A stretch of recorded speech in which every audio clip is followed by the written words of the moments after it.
상담 연구 방법론 출제 토픽 14번째입니다. 우리가 지금 파트 4를 하고 있잖아요. 양적 연구 방법론. 그래서 가장 먼저 뭘 했어요? 실험 연구, 비실험 연구 비교했죠.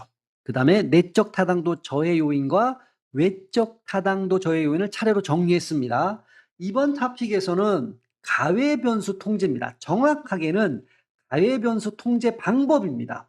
여러분, 가외 변수를 통제를 해야지만 내적 타당도가 높아지죠. 이게 실험 연구에서는 가장 중요한 거잖아요. 그 이번 토픽에서는 어떻게 통제할 건데, 물론 여러분 머릿속에 이 말을 들으면 무작위 할당하면 되잖아. 맞아요. 가장 강력한 방법이죠. 그 외 방법들도 다루겠다라는 거예요. 그리고 노트편에서는 집단 배치 방식별, 집단 간 설계와 집단 내 설계를 정리한 다음에 그 특징들 이런 것도 시험에 나오거든요. 그 각각의 설계에 대한 가외 변수 통제 전략을 정리해 보겠습니다. 관련 퀴즈 문제 38, 39, 40 세 문제 풀어볼 예정입니다. 자, 본격적으로 가외 변수 통제 방법 가기 전에 복습 차원에서 여러분 실험실은 최대한 가외 변수를 통제하잖아요. 그러니까 인과관계가 아주 명확해지죠. 즉 내적 타당도가 높아져요. 현실에서는요. 수많은 가외 변수가 작용하잖아요.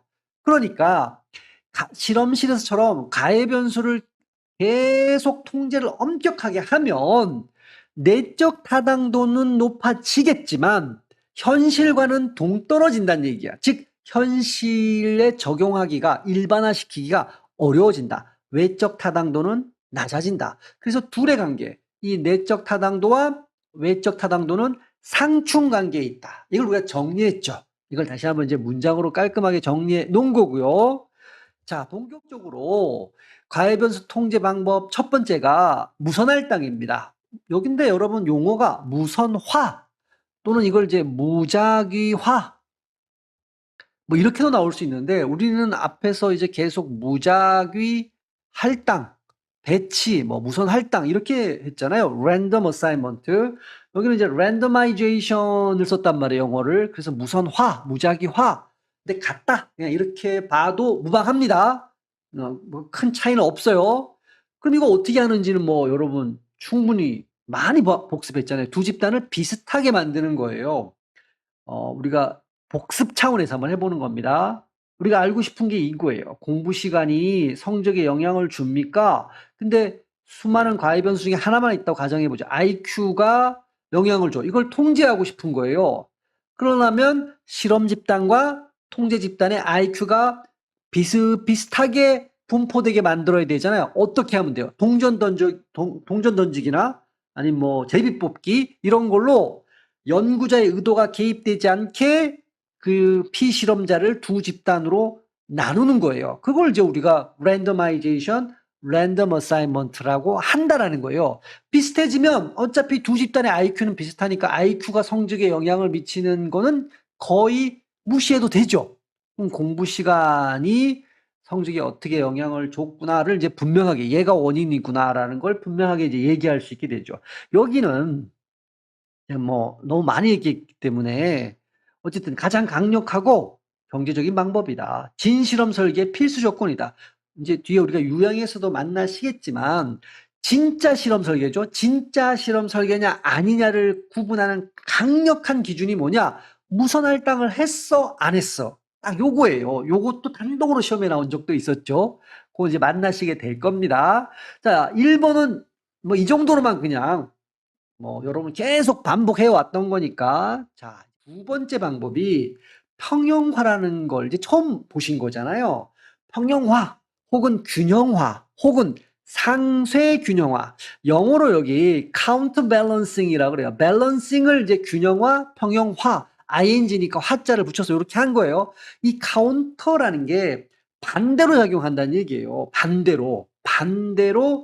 방향으로 뭔가 작용한다. 그러니까 그래서 균형을 맞춘다 이런 얘기입니다. 자, 그러면 이 카운터 밸런싱의 핵심이 뭡니까 하면 요거예요. 순서 효과를 통제한다. 이걸 꼭 기억하고 있어야 돼요. 순서 효과. 이 순서에 의해서 여기 처치 순서를 그래서 다양하게 만드는 게 핵심입니다. 하나만 예를 들어 보죠. 새로운 학습법을 A라 그래요. 기존 학습법을 B라고 해. 그럼 이걸 이제 학생들한테 적용할 때 항상 A를 먼저 적용하고 순서상 B를 나중에 적용했단 말이에요. 그러면 B, 나중에 한 B를 할 때는 이미 연습이 되어 있죠. 앞에서 학습법을 이미 한번 경험을 해봤단 말이에요. 즉 연습 효과. 요게 가해 변수로 작동하기 시작한다는 얘기예요. 자, 그래서 절반은 A에서 B로 하고 절반은 B에서 A로 실시하는 게 카운터 밸런싱을 한 거예요. 왜? 순서 효과를 통제한 거죠. 순서에 의한 연습 효과가 영향을 미치는 거. 연습 효과라면 일종의 익숙해진 거죠. 이 학습법에 익숙해진 게 영향을 미치는 걸 배제시킨 거란 말이에요. 그래서 평형화는 뭡니까? 순서를 바꾸는 거예요. 그래서 모든 처치에 균등하게 연습 효과가 배분되게 해서 상쇄시킨다. 느낌은 여러분 뭐 이렇게 이해가 되셨을 거예요. 핵심만 잘 기억해 두시면 돼요. 용어가 이렇게 번역이 이렇게 막 되는데 영어도 잘 기억해 두시고요. 평형화, 균형화는 어떻게 하는 겁니까? 순서를 다양하게 바꾼다. 순서의 다양화예요. 순서의 다양화. 그래서 연습, 그러니까 순서에 의해서 연습되어져 있는 효과가 연습이 영향을 미치는 걸 배제, 통제한다.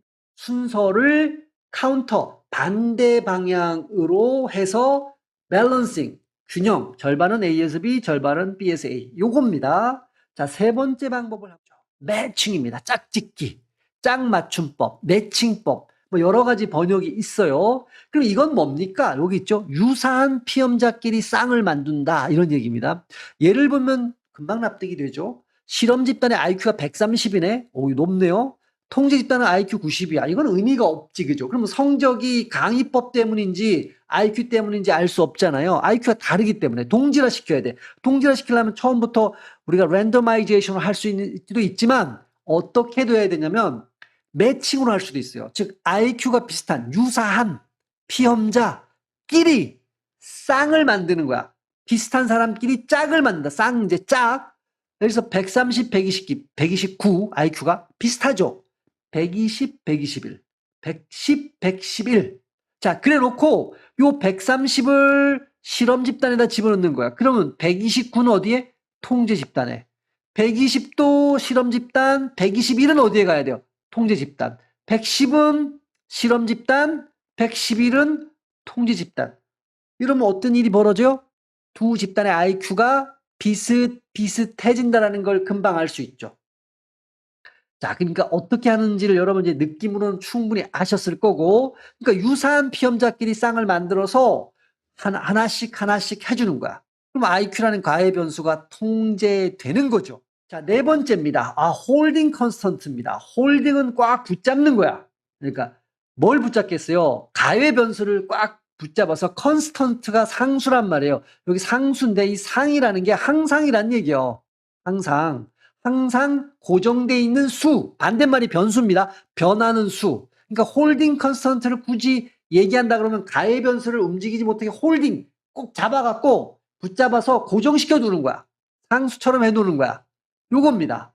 그러니까 그래서 이걸 번역이 또 웃겨요. 상수화도 되고요. 동일화, 일정화, 고정법, 뭐 항상성 유지 아주 거창하게도 번역합니다.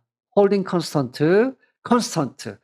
그러니까 동일한 수준으로 고정시키는 예를 한번 봐보시죠. 여기서 카페인 섭취가 집중력에 영향을 미치죠. 그런데 A, B, C한테 테스트 해볼라 했더니까 수면 시간이 다르네. 4시간, 6시간, 8시간인 거야.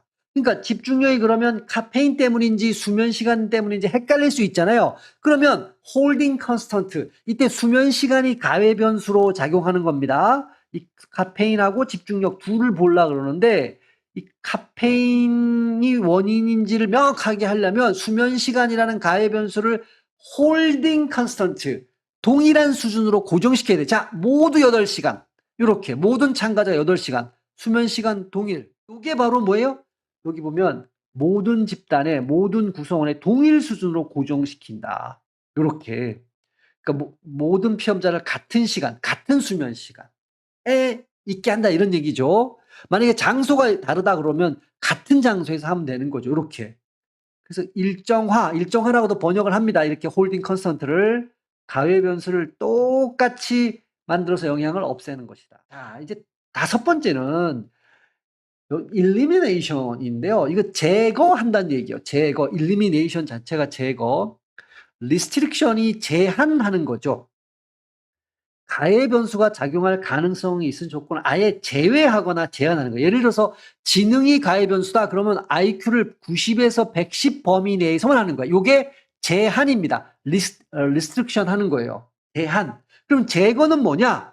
운동이 혈압에 미치는 영향을 연구하고 싶어요. 근데 흡연이 가해 변수, 흡연도 혈압에 영향을 주잖아요. 그러니까 흡연자는 아예 연구에서 제외시켜 비흡연자만 데려다 하는 거예요. 제한은 앞에서 IQ도 했지만 여기도 한번 한다 그러면 상담이 우울감에 영향을 미치는 영향을 알고 싶은데 연령이 또 우울감에 영향을 줘요. 그럼 연령을 아예 20에서 29세만 참여시키는 거예요. 여섯 번째는 통계적 통제입니다. 여기 뭐 공변량 분석 이런 말은 필요 없고요. 통계적 기법을 사용해서 여기 사후에 통계적으로 제거하는 것이다. 실험 전에는 통제 못한 가해 변수가 있는데 실험 설계 단계에서는 그런데 다 끝난 다음에 이제 그 데이터를 다 가지고 실험했잖아요. 그 데이터 가지고 이제 통계적으로 맨 마지막에 분석을 하는 거란 말이에요. 프로그램 돌린다든가 이렇게 하는 거죠. 사후 통계 분석 요 할 때 그러니까 1단계, 2단계, 3단계인데 1단계에서 하는 게 아니고 2단계에서 하는 게 아니고 다 한 다음에 요 3단계 마지막 분석 단계에서 그래서 통계적 통제라고 하는 거예요. 자, 예를 들면 이런 거예요. 새로운 농구 훈련이 있어. 이게 점프력을 높이는지 알고 싶은 거예요. 그런데 키가 큰 사람은 원래 점프 기록이 유리하잖아요. 어쨌든 요런 거 빼고 그러니까 점프 기록은 훈련 효과도 있지만 키의 영향도 있단 말이에요. 자, 요거 가지고 다 측정을 했어. 그러면 키의 영향을 배제를 못 시켰잖아요. 지금 데이터 가지고는. 그러면 통계 프로그램에서 통계적으로 분석할 때, 처리할 때 컴퓨터로 먼저 계산을 해서 키 큰 사람이 원래 몇 센치 정도 더 그러니까 키별로 감량할 그 점프의 높이를 뺄 것을 계산하는 거예요. 계산해 놓고 나머지 예를 들어서 뭐 180cm인 사람이 30cm를 또 뛰었다. 그러면 빼기 4cm 하고 26cm로 요 4cm라는 건 뭐예요? 키 때문에 생기는 점프다. 그 요소를 계산해서 분석할 때 빼버리는 거예요. 나중에 하는 거죠. 나중에. 그래서 순수한 훈련 효과로만 간다. 그러니까 요 2번 같은 거 통계적으로 제거하는 건데 실험 설계 단계에서 실험 전에 제거를 못했을 때 그럴 때 끝난 다음에 통계 분석 마지막 단계에서 제거하는 거. 이게 통계적 통제다라는 거예요. 자, 그다음에 블라인드입니다. 은폐라고도 하죠. 은폐. 이게 이제 블라인드 처리한다. 우리 앞에서 이제 플라시보 효과 만나셨잖아요. 그다음에 상담자의 기대 효과 이런 거를 모르게 하는 거야. 모르면 기대도 못 한다. 그래서 단일 은폐, 이 단일 은폐를 이제 우리가 이렇게도 합니다. 단일 맹검이라고도 해요. 이게 이제 맹자가 눈멀 맹자란 말이에요. 맹인 이런 말 썼잖아요. 검은 이제 검사입니다. 또는 이제 이중 맹검, 뭐 이렇게도 번역은 한다라는 거예요. 더블 블라인드 이런 거. 그러면 단일 은폐, 단일 맹검은 뭔 얘기냐면 참가자만 모른다. 이게 이제 연구자가 있고 참가자가 있잖아요. 참가자가 모르는 거고 이중 은폐는 참가자는 당연히 모르고요. 연구자도 모르는 거야. 이 둘은 참가자는 이제 플라시보 이펙트가 있고 연구자는 연구자의 기대 효과가 있잖아요. 내가 누가 뭐 약 먹은지 알아. 이런 게 연구자 기대 효과. 이런 건 다 타당도 얘기할 때 여러분 다 만났죠. 저해 요인에서. 어쨌든 이런 기대 효과, 편견, 피험자나 연구자가 이런 걸 모르게 하는 거야. 이런 효과를 배제시키기 위해서 기대 효과가 중요한 또 가해 변수가 될 수 있잖아요. 그러니까 이런 타당도 저해 요인 이런 걸 배제시키려고 은폐한다. 블라인드 처리한다. 종류는 단일 맹검이 있고 이중 맹검이 있다. 단일 은폐, 이중 은폐. 그래서 은폐하는 방법이 이런 거죠. 참가자에게 기존 상담과 새로운 상담 중 어느 상담을 받았는지 알려드릴 수 없습니다. 그러니까 기존 상담, 새로운 상담의 효과를 이제 테스트할 때 참가자한테 안 알려줘. 당신이 받은 상담은 받았는데 기존 건지 새로운 건지를 알려주지 않으면 기대를 안 할 거 아니에요. 아예 뭐 느낌은 여러분 충분히 아실 거라고 봅니다. 자, 이제 여덟 번째는 factorial design인데요. 요인 설계 혹은 요인 배치 설계라고도 하는데, 자, 이제 문제 풀 때 잠깐 제가 언급했는데, 독립변수가 두 개 이상일 때, 이게 중요한 거죠. 두 개 이상의 독립변수. 요거를 어떻게 하냐? 그러면 이제 이 추가 독립변수, 여기 x하고 y, 이렇게 x가 이제 독립변수잖아요. 근데 뭐 z가 있다고 치면 얘도 있어. 그럼 독립변수가 두 개인데 얘도 독립변수로 포함시킨다라는 거예요. 그래서 여러분 이제 여기에 두 개 이상의 독립변수 요인 요렇게 나오면 아, 요인 설계, 팩토리얼 디자인이구나 느낌이. 그럴 때 요 추가 독립변수도 포함시켜서 간다. 그러면 독립변수 간 어떤 상호작용이 있는지도 파악할 수가 있다는 거예요. 여기 이제 카페인이 있고 집중력 연구. 근데 성별이 또 아무리 똑같은 커피를 마셔도 남자 여자에 따라서 집중력의 차이가 있잖아요. 성별이라는 가해 변수 얘도 있어. 그럼 얘도 포함시키는 거예요. 그래서 성별을 두 번째 독립 변수로 포함시켜서 2x2 이런 곱하기는 이제 by로 해석하시면 되죠. 2x2 요인 설계를 한다. 왜 2x2냐? 카페인 먹었어요? 안 먹었어요? 두 개. 남자예요? 여자예요? 두 개. 이런 얘기입니다. 남자, 성별, 카페인, 유무 이렇게 해서 둘둘로 구분해서 간다. 그래서 카페인 순수 효과를 더 정확하게 측정할 수 있다. 여러분 이제 요 요인 설계는 느낌이 잠깐 안 오실 것 같아서 제가 여기다 보여드리면, 방금 그 얘 가지고 보여드리면요. 2x2를 만약에 한다 그러면 어떻게 하는 거냐면 이제 남성, 여성을 나눠야 되잖아요. 성별, 여성 이렇게. 요게 이제 2예요. 두 개. 또 위에는 카페인을 복용했다 안 했다. 카페인 0은 이제 복용했다. 카페인 X는 복용 안 했다. 이렇게. 그래서 2x2입니다. 2. 그러면 여기가 예를 들어서 뭐 70, 여기가 이제 50, 집중력을 이제 수치로 표현한다 그러면 여기가 이제 60, 여기가 뭐 이건 예를 든 거예요. 그냥 요렇게 본다는 거예요. 그러면 성별이라는 걸 여기 카페인이 원래 독립변인이었는데 성별도 포함시켰죠. 요인 설계 맞습니다. 자, 남성끼리 비교할 수 있어요. 남성끼리 한번 비교해 봅니다. 남성. 그럼 카페인 먹었을 때와 안 먹었을 때, 먹었을 때 효과가 있네요. 여성끼리 비교해 보면 어때요? 먹었을 때 분명히 효과가 있네요. 그러니까 여기 제가 이제 이걸 좀 더 구분하기 위해서 예를 들어서 여기를 30이라고 한번 해볼게요. 30 요렇게. 그러면 여기서 남자만 놓고 비교하고 여자만 놓고 비교하면 카페인이 집중력에 분명히 효과가 있다라는 걸 알 수 있죠. 성별의 영향을 이제 따로 떼서 이렇게 분석을 해본 겁니다. 순수 효과 분명히 있다. 그러니까 순수 효과 보려면 남자에서만 보면 돼요. 여자에서만 보면 돼. 그럼 둘 다 봤더니 분명히 효과가 있죠. 그럼 어느 게 더 커요? 이렇게 얘기를 한다면 여기는 이제 플러스 20이 됐잖아요. 여기는 플러스 30이 됐, 집중력 커지는 게. 아, 여자가 카페인 먹었을 때 집중력이 더 커지네. 뭐 이 실험으로 본다면 이런 걸 알 수 있다. 이런 얘기입니다. 성별이 이게 요거와 이 성별과 요것이 어떻게 영향을 주는지도 독립변수끼리의 상호작용 그 영향도 우리 얼마든지 여기서는 알 수가 있게 되잖아요. 다 자연스럽게. 요게 이제 2x2 요인 노트로 이제 넘어왔는데 여러분이 이제 어려운 건 아닌데 여러분 요걸 조금 복잡하게 생각하죠. 근데 여러분 이거 한번 만나봤어요. 여러분 여기에 피험자 간 설계, 피험자 내 설계할 때 독립변수 유형할 때 피험자 간 변수, 피험자 내 변수 뭐 이런 거를 구분했잖아요. 그거예요. 똑같아. 그러면 이제 다른 말부터 한번 갑니다. 집단 간 설계는 피험자 간 설계고 다른 말로 독립집단 설계라고도 합니다. 집단 내 설계는 피험자 내 설계고 반복 측정 설계예요. 그럼 요 상황을 계속 머릿속에 집어넣으면 됩니다. 실험 집단 A 상당 기법을 적용합니다. 통제 집단은 B 상당 기법을 적용합니다. 여기에 참여하는 사람 봐보세요. 철수, 민수가 실험 집단입니다.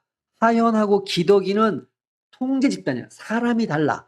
다른 사람이 다른 상담 기법을 받는 거예요. 서로. 그래서 집단 간 비교가 되죠. 집단이 서로 달라. 그런 의미에서 독립집단이라는 거예요. 독립집단이라는 건 두 집단의 구성원이 서로 겹치지 않아요. 그래서 서로 독립적입니다. 서로 영향을 주고받지 않아요. 이런 얘기입니다. 피험자 간 설계. 요 피험자, 사람으로 한다 그러면 요 피험자 간.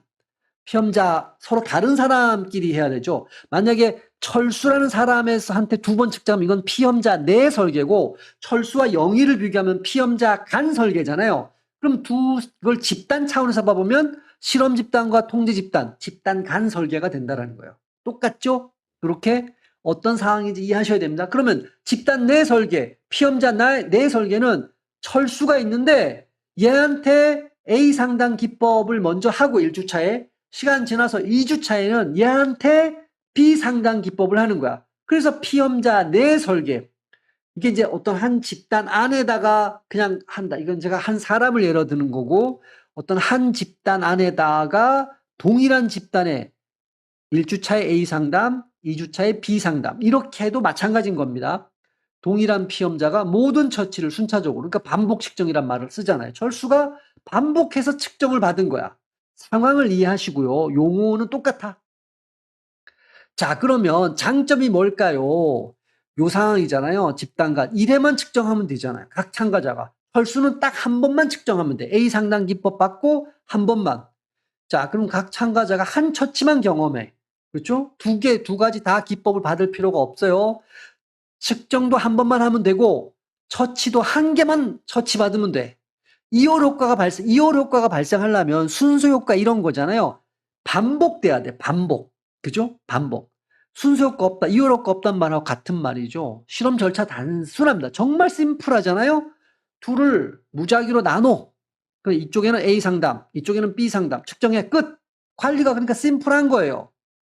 그러나 이쪽의 장점은 또 뭐가 있을까? 개인차가 없다라는 거. 왜? 철수 갖다 놓고 A 한번 받고 똑같은 철수한테 B를 받는 거야.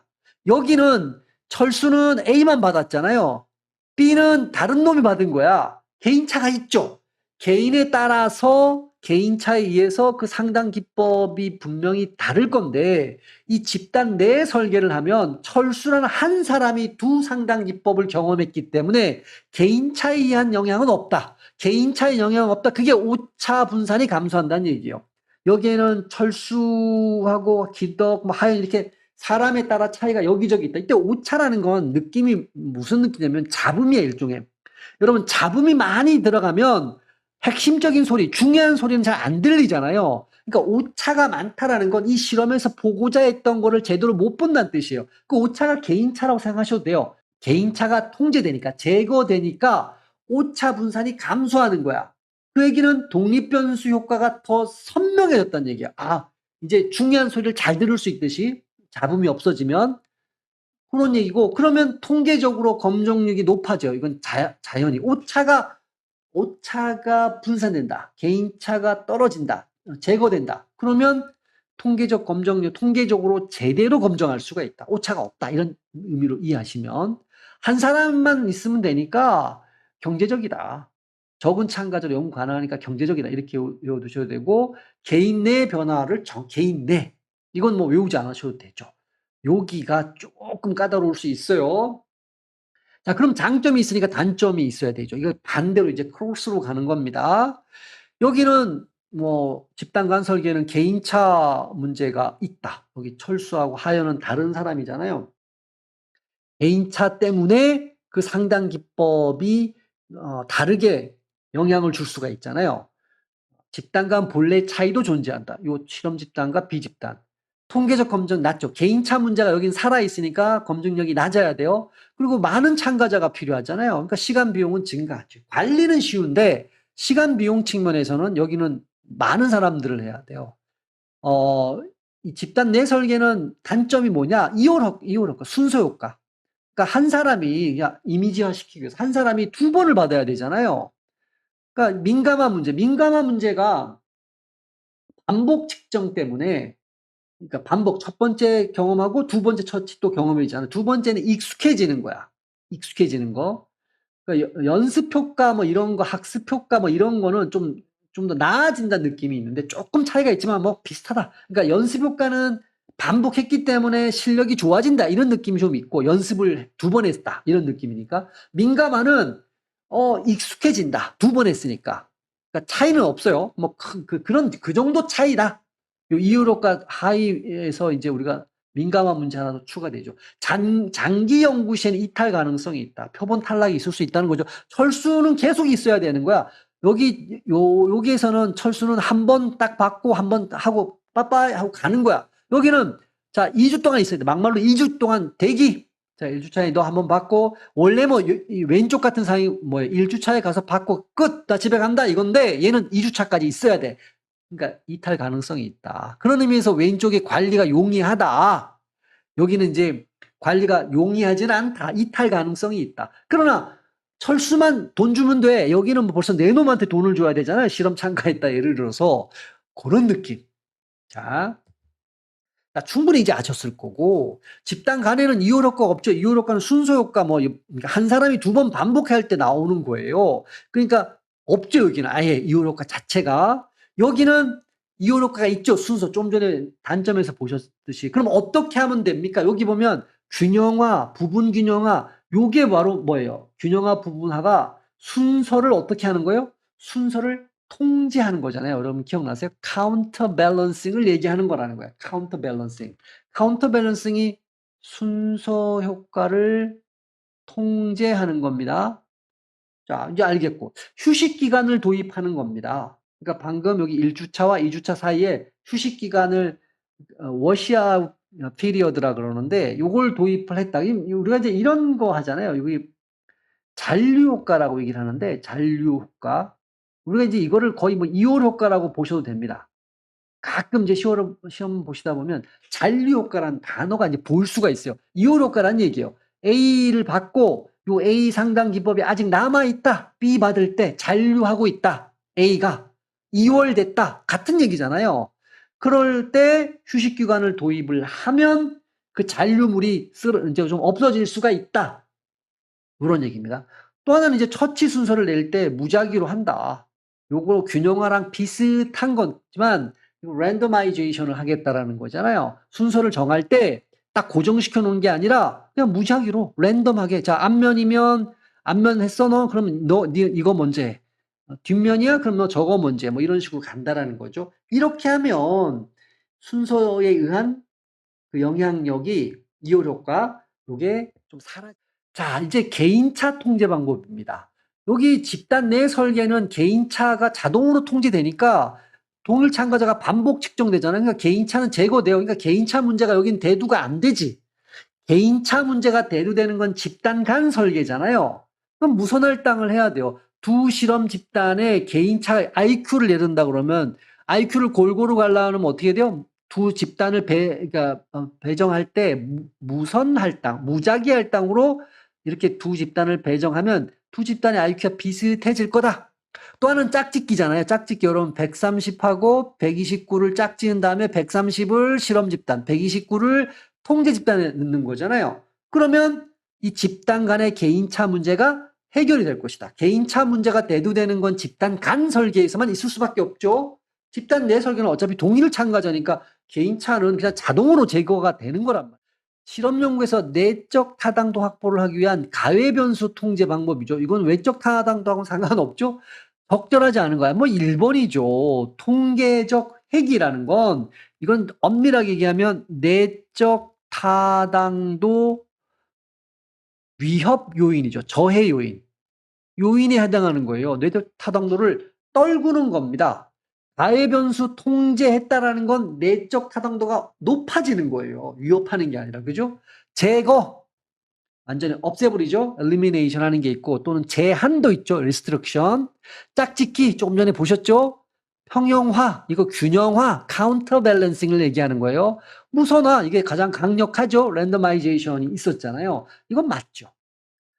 자, 뭐 긴데 명상법이 있고 인지 재구성법이 있고 감정 기록법이 내담자 불안 감소에 미치는 영향을 연구하기 위해서 모든 피험자들에게 이 세 가지 상담 기법을 실시했다.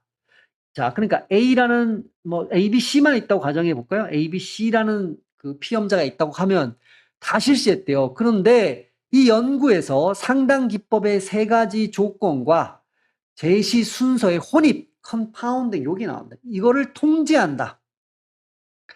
뭐 여기 조건이 있다 치고 요 혼입 변이 아시죠? 요걸 통제. 요거는 이제 가외변인 통제죠. 그냥 간단하게.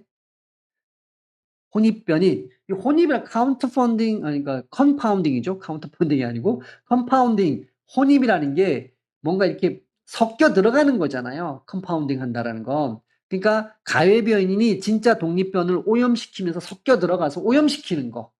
이 교란 변수죠, 일종의. 그런 거잖아. 그러니까 여기에 핵심 이 문제의 핵심은 뭐냐? 가외변인 통제 방법이 뭐야? 요 상황에서. 그럼 봐 보시면 A가 있는데 뭐 여기 이제 요거를 스몰 a라 그러고 스몰 b라 그러고 스몰 c라 그럴게요. 이거를 A한테 이렇게 하면 되죠. A, B, C의 순서로 했어. 그러면 얘는 B, A, C의 순서로 한다든가 얘는 C, 뭐 A, B 요런 순서로. 제시 순서고 제시 순서의 혼입을 통제하는 거. 순서 효과를 통제하는 게 뭐야? 카운터 밸런스, 상쇄 균형화. 요거겠죠. 요거는 4번하고 5번은 아무 상관 없어요. 여기하고 통제 방법하고는. 이 팩터 알로케이션은 거의 쓰지 않는데 팩토리얼 우리가 이제 요인 설계가 있었잖아요. 요인 설계. 이거는 독립변인을 2개, 그러니까 가외변인을 독립변수로 그냥 확 포섭시키는 거라는 거. 무선화라는 건 뭐 여러분 많이 아실 거고. 자, 40번입니다. 집단 간 설계라 그랬어요. 간입니다. 관련된 설명으로 가장 옳지 않은 겁니다. 피험자를 집단별로 나누어 각기 다른 처치를 하죠. 똑같이 앞에서 그림 떠오르시면 됩니다. 집단 간 변산을 줄이기 위해 주요 특성을 고려한 짝짓기를 하죠.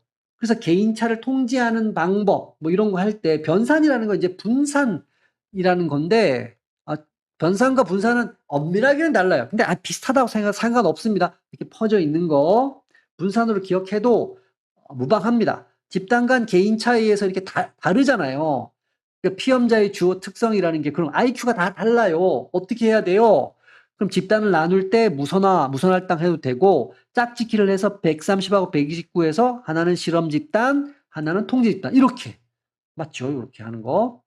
독립변인 처치 전 두 집단은 동질적이어야 하죠, 당연히. 그래서 보통 이 두 집단을 나눌 때 무작위 할당을 통해서 실험 집단과 통제 집단, 집단 간이니까, 그죠? 집단 간이니까 집단에 들어있는 사람도 달라요. 그러니까 이걸 동질적으로 만들어야만 돼. 그럼 어떻게 합니까? 무작위 할당으로 합니다. 그리고 또 하나의 방법이 뭐가 있습니까? 짝짓기로도 이렇게 나눌 수도 있어요.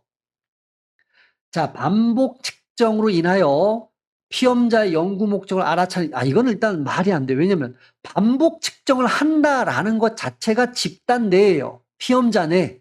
집단 내 설계입니다. 민감화의 문제가 발생하는 건 집단 내 설계, 피험자 내 설계, 반복 측정 설계에서 나오는 거예요. 집단 내 설계, 다른 말로 반복 측정 설계죠. 요거에 비해 상대적으로 더 많은 피험자가 필요하잖아요. 좀 우리 예에선 4명이 필요했고 집단 내 설계는 1명만 있어도 된다. 아주 극단적으로 예를 들면 그렇다는 거잖아요. 그러니까 옳지 않은 게 무엇입니까? 4번이 되는 거죠.